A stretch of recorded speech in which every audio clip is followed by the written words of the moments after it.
Hi, welcome to Brainway Live, a teen concert series run by and for teens. I'm your host, Sahara, and today we have a great lineup for you guys tonight. First up is a musical performance by Clifford, a metal band from Berklee College of Music.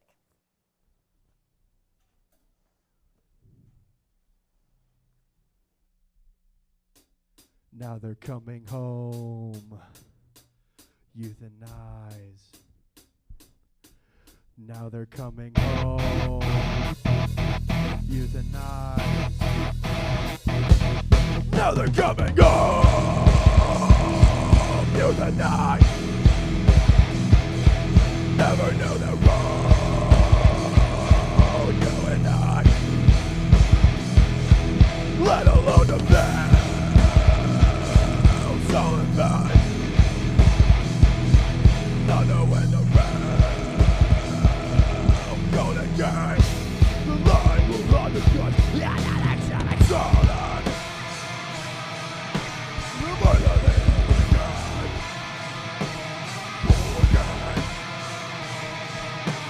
Racist simulation, rising.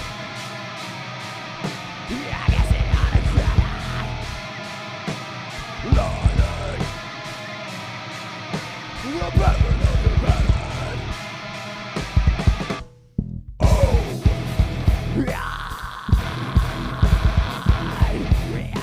to stay.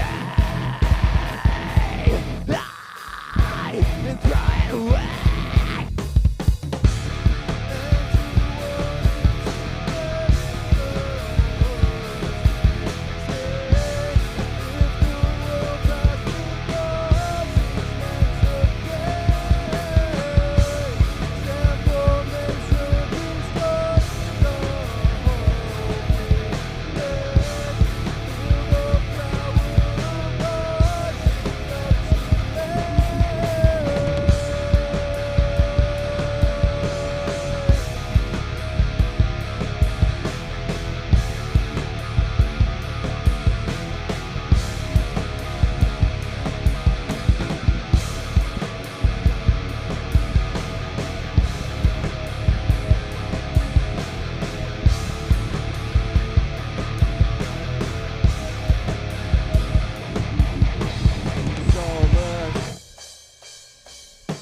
The book will be awakened.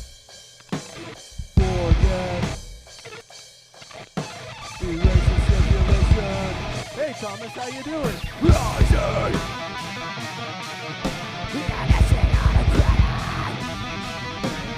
Lying.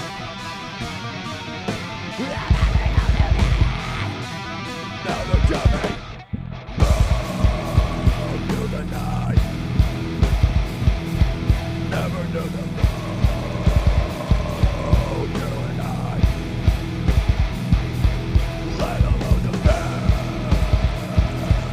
so in bad. Not knowing the realm, don't engage. The line will run the guns, and now they're coming up.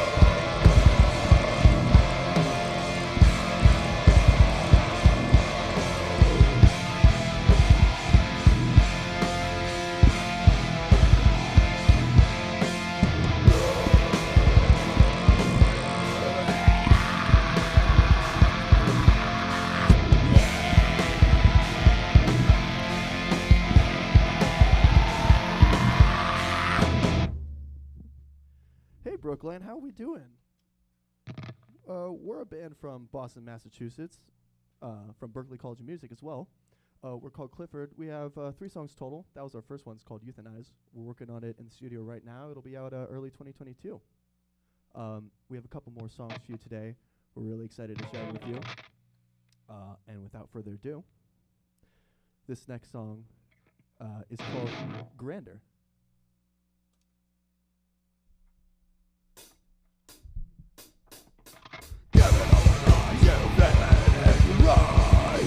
Diamonds into friends are almost sacrificed in the way they arise. Manufactured in mad world, given all the lies you've given into lies. Diamonds into friends are almost sacrificed in the no end inside. Get on now.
Thank you guys so much. Again, that song was called Grandeur. We have one more song for you guys. Again, Brookline, we really appreciate you guys wherever you are. Streaming, watching us, we really appreciate it. We have a couple more shows in person coming up in 2022. Also, follow us on Clifford_band on Instagram, if you so choose. That'd be awesome. We'll post any updates of our shows and everything like that on there. So without further ado, this last song is called The Epic of Service, Part 1.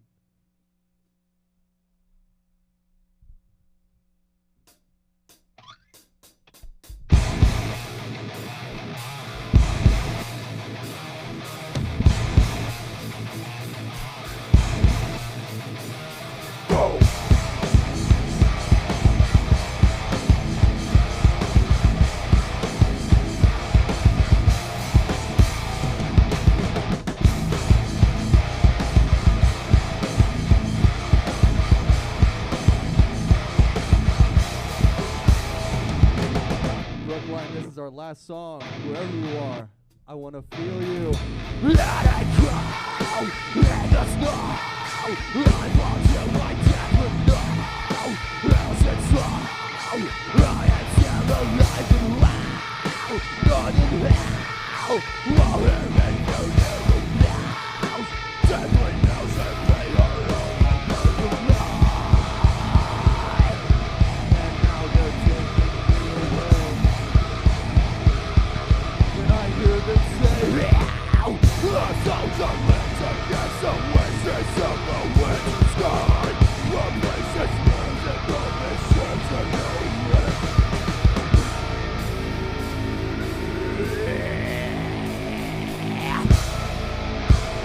Until I need to stop.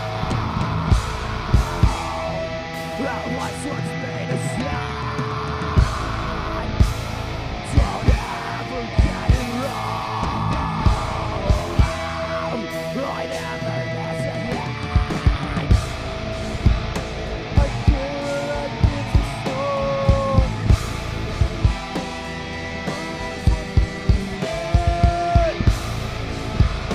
Don't ever get it wrong.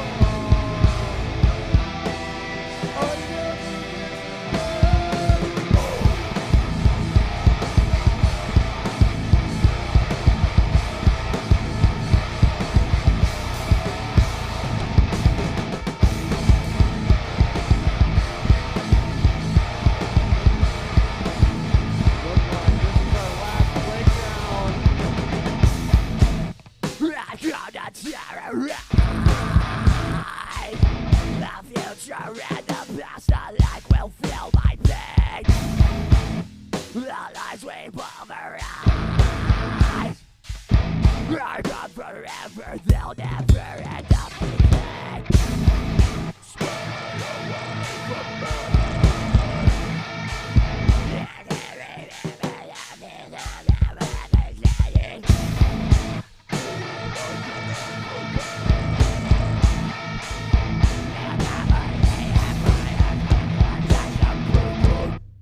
Thank you guys, we've been Clifford.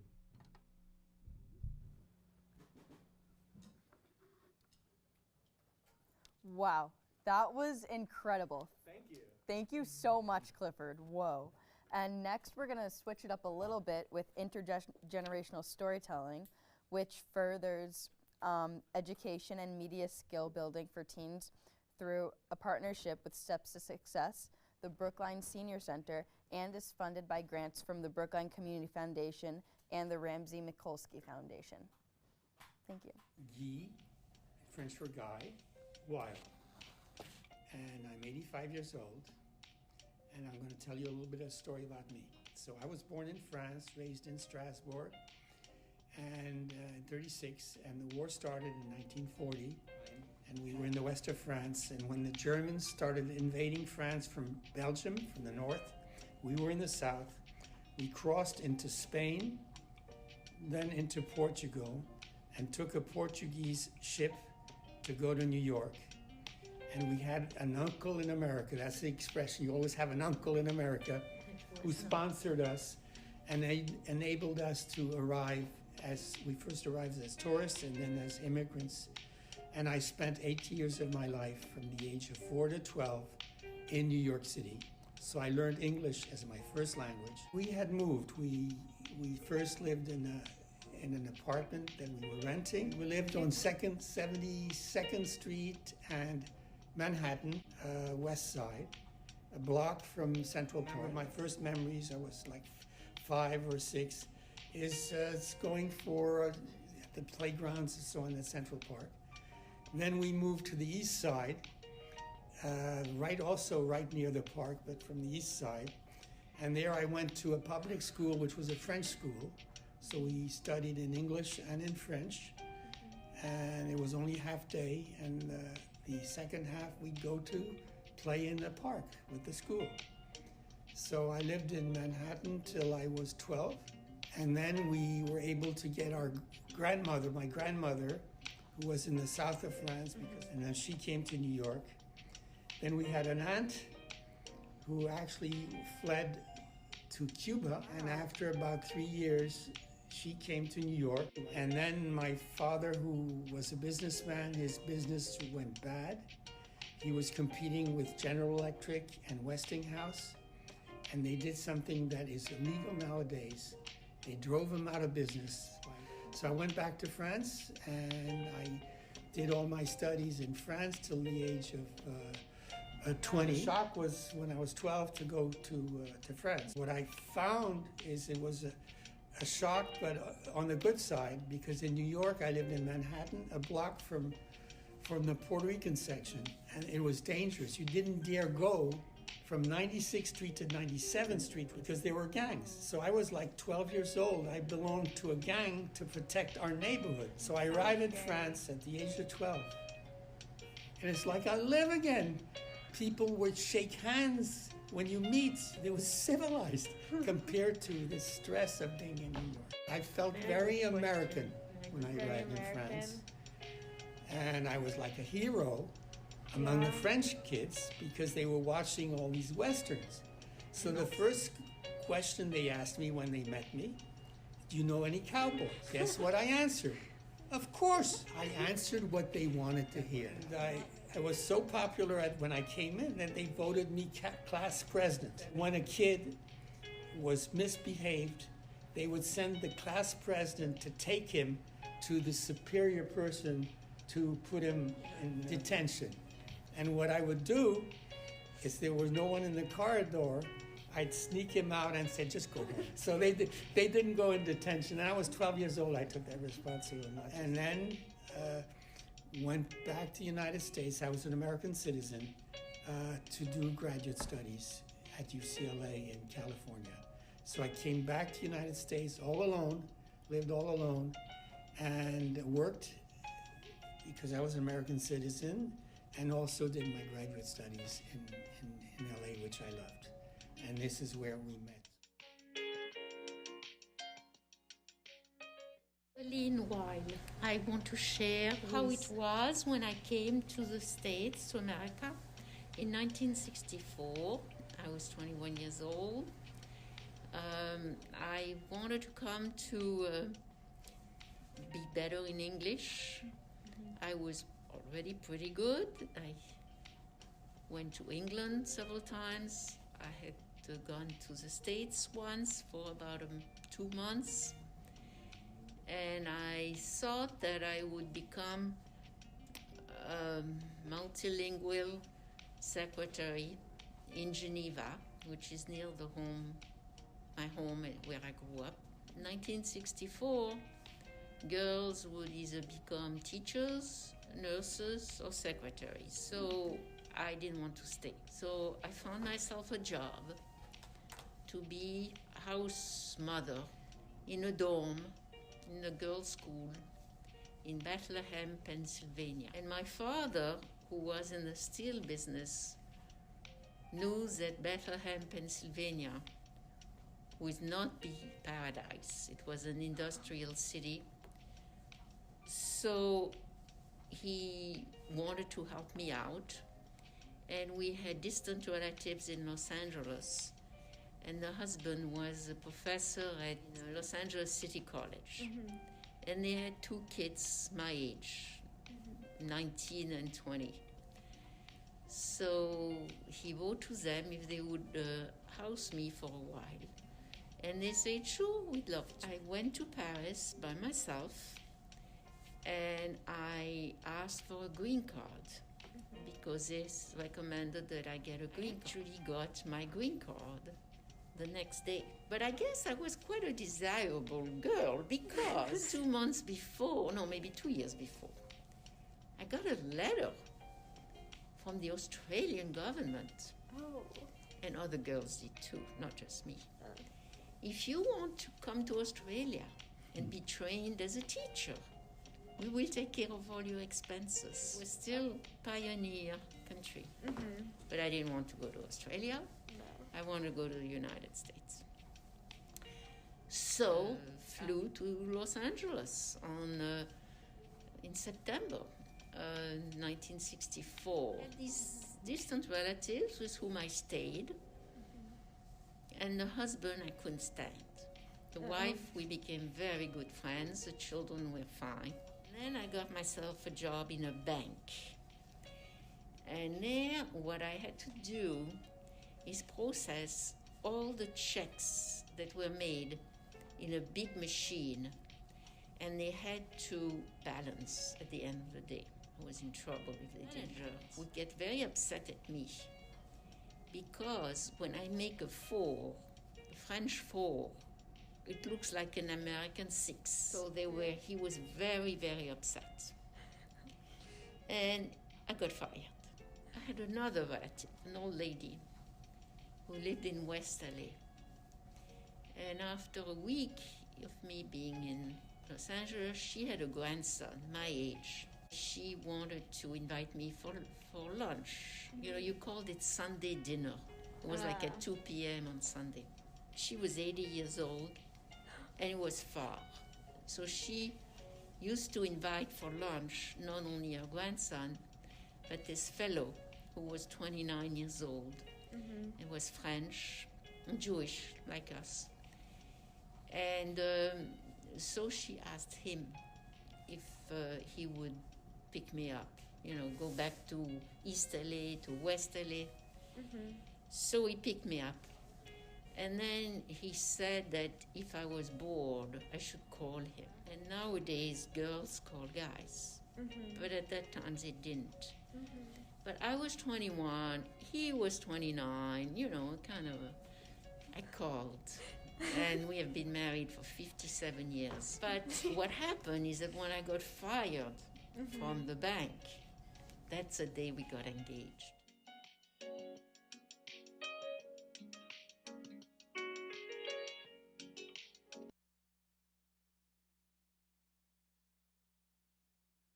Of the video, here for an interview.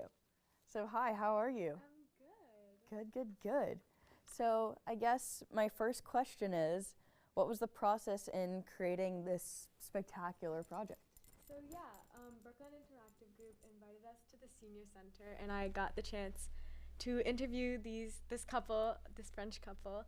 And so I took a whole long recording. I prepared a couple of questions before, but I was mostly interested in seeing if they had a story that they wanted to tell me already. And so we recorded almost 20 minutes for each person. And so I went back to edit down all the footage and see if there was a clear story arc that I could pull away from the voice recording. And they both told the story of sort of moving to America and like meeting each other. So I kind of took that from both of the audio recordings and edited it down to like 4 minutes, and I then took some photos off of Google and cut it all together, and that's it basically. Wow, Yeah. that's awesome. I love that. And how are Evelyn and Guy doing today? Yeah, so they moved to the East Coast shortly after like meeting each other in LA. And Guy is one of the like top laser scientists on the East Coast, I think. Cool.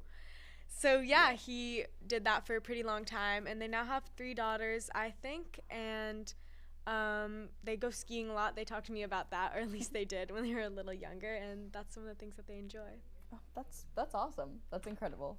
And then, do you have any upcoming projects, like aside from this, that you want to discuss? Anything at all? Yeah, so I have another intergenerational story video that I need to edit. It's this woman named Ruth, and it was from last year, so I'm pretty excited to just continue the same process that I did with these 2 videos. And then I'm hoping to do maybe some individual, like, creative projects. I don't have a clear idea yet, but that's definitely something I'd be interested in pursuing. Oh, that's so awesome. I'm so excited to see another intergenerational story project and whatever you have coming next. Thank I'm you. so excited. And thank you so much. Of course. Yeah. Thank you for having me. Of course. And now we have Eden, a sophomore at Brookline High School, and she's going to be doing a musical performance for us. So, yay.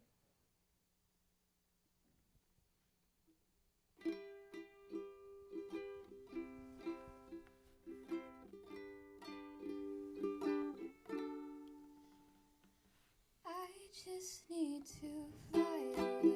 Please tell me how. Reach up high and touch the clouds. Let them know what I'm about. I bet that I could soar. I'll probably first say no, then change to yes. 'Cause if I'm real, I just get stressed. I cannot deal, I'm too depressed. I'd rather be alone. Run away, can't breathe anymore. Hide away, my legs are sore. Run away, there's nowhere left to go, this place is strange, I don't like it here. I just wanna go home.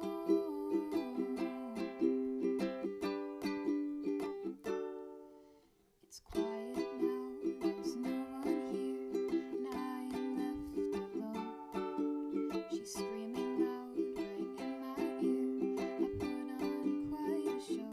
The woods are thick, they block my path. The briars overgrown. This place is strange, I don't like it here. I just need to run away. Can't breathe anymore. Hide away. My legs are sore. Run away. There's nowhere left to go. This place is strange. I don't like it here. I just wanna go home.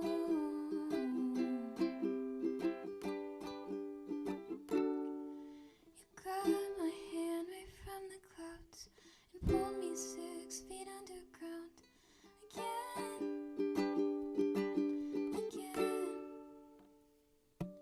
You dry my tears and said don't cry, that you could help me find the sky again. I just need to run away. Can't breathe anymore. Hide away.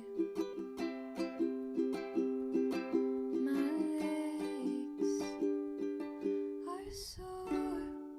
I just wanna go home. That was so incredible, Eden. Thank you so much. Oh my gosh. Thank you. Would you like to come over here for a little interview? Sure. Awesome. Oh my gosh. That was so incredible. So incredible. Oh my gosh. So, guess welcome officially. It's so awesome. And then I guess I just have a couple questions for you. Yeah. So what was your process in creating this song? Because it was just so like emotional and beautiful. Thank you. Yeah. So I actually wrote this song about boarding school, and I was there for a while, and while I was there, I kind of would have these moments where I just wanted to like escape, I guess, and I don't have the proper like wood skills to survive in the wilderness by myself, so instead I just went into like the music room and wrote a verse every time I got upset, and eventually a song just kind of came together on its own. Wow. That's a really touching story. Thank you for sharing that. Yeah. And then I guess one other question I have is, have you always been a musician? Like any inspirations or just anything? Yeah. Well, I grew up in a house where like there was always music. Like, my dad would always like play guitar and piano, and like I remember that being like a pretty big part of my childhood. I feel like it was kind of like brought upon me in a way to like learn an instrument. I always just like love music though. Wow. Yeah. That's so awesome. Oh my gosh. Thank you so much. Thank you so much for Yeah. sharing that with us. Thank you Wow. for having me. Of course, of course. And then next we have a video from Nate Facillo, who has been at Brainchild before, and now it's video.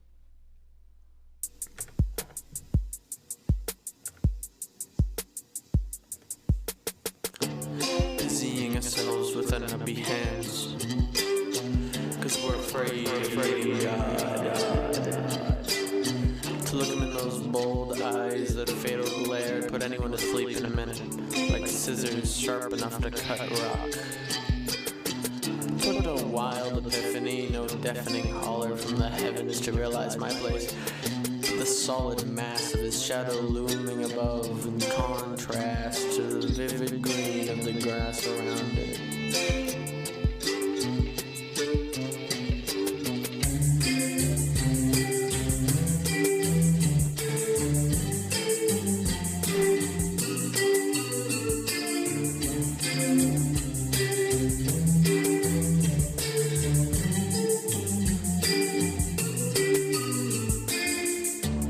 Making big buck in the meantime. By night resigning myself to a ship's hull in the bay, and waiting till night every scorching morning.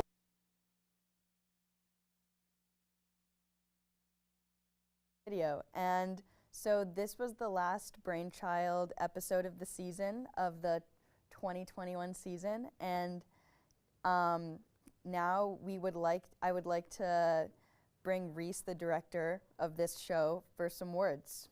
So if Rhys, would you like to come over? I would love to. Yes. I hope my mic is working. Yeah. I don't know, I haven't tested it.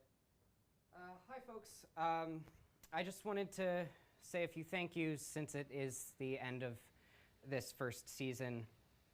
The first thing I'd like to thank Brookline Interactive Group and their wonderful staff members, Anne, Corbin, and Ian, who we've worked with over the past few months. Without them, this project would not have been possible. On the Brainchild or teen end, we have Wes, Sahara, Harrison, Sam, Jacob, and Michael, and of course myself. And to all of them, we could not have done this show without your tireless labor. I'd like to highlight two people in particular for shout outs. The first being Michael Mambrino. Michael started working with the organization that became Brainchild around the same time that I did, which means that she's been working with us for roughly 5 years now. And after this show, she's making her official departure from the crew. And without her work in artist contacting and promotion, we would not be where we are today. Second, I'd like to make a special thank you to the big staff member, Corbin, who is also on his way out. Corbin was my first introduction to this wonderful space and all of the technical goodies that we have at our disposal.